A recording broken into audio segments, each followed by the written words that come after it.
Uko vizuri? Kwa kweli nimeko vizuri na nimefurahia kwa kweli, mchezo ulikuwa mzuri sana. Tunawapongeza Yanga kwa kucheza vizuri na kupata ushindi dhidi ya JKT. Lakini sisi watu wa Tanga kwa kweli tumefurahi, tumeona mji wetu umechangamka.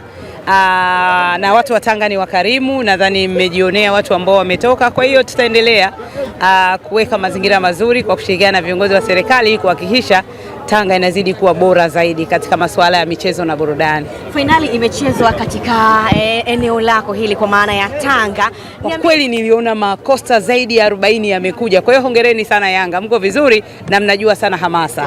Kwa niaba ya wanatanga, mmejisikiaje mchezo huu mkubwa kuweza kuletwa hapa Tanga? Tumefurahi sana kwa kweli. Tumefurahi sana, tumepewa heshima kubwa sana na naamini kwamba wageni wetu pia wamefurahi kukaa Tanga. Tanga haja leo kuondoka majaliwa, ni watu wakarimu, tuna vyakula vizuri. Kwa hiyo naamini wageni wetu wamefurahi na tuleteeni michezo mingi zaidi na mechi nyingi zaidi. Kipi kimekufurahisha leo? Kwa kweli leo nimefurahi kuona uwanja Mkwakwani umejaa sana. Lakini jana jioni niliona yale makosta yamekuja kwa wingi alafu yameandikwa hatuchezi ngo. Nikasema kwa kweli hii ndio Yanga kwa kweli, timu ya wananchi. Hongereni sana kwa kweli. Wacheze wasicheze? Hilo swali la kizushi. Hilo swali la kizushi. Lakini kwa kweli wamejipanga, wako vizuri, hongereni sana. Ushauri wako sasa kwa wadau wa soka ambao wanakusikiliza wakati huu hapa, lakini pia kwa mashabiki ambao wameacha shughuli zao wamekuja kutazama finali hii?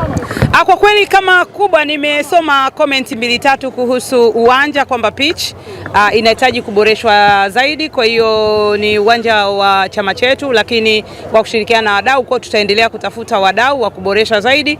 Lakini pia nadhani kuna masuala ya kuendelea kuhamasisha. Kwa mfano uwanja umejaa, tunashukuru Mungu watu wamejaa, lakini kidogo kiingilio ilikuwa 15,000 kwa 10,000, kwa hiyo kuna baadhi ya watu hawakuweza kumudu. Kwa hiyo tunaamini labda kingepunguzwa kidogo, watu wengi pia wa kutoka Tanga wangeweza kujaza uwanja zaidi.